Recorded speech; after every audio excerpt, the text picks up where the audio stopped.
بسم اللہ الرحمن الرحیم۔ السلام علیکم ورحمۃ اللہ وبرکاتہ۔ آسان صدقہ۔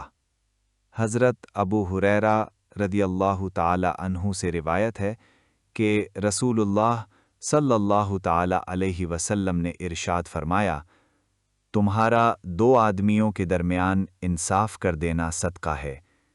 کسی آدمی کو اس کی سواری پر بٹھانے میں یا اس کا سامان اٹھا کر اس پر رکھوا دینا صدقہ ہے، اور اچھی بات کہنا صدقہ ہے۔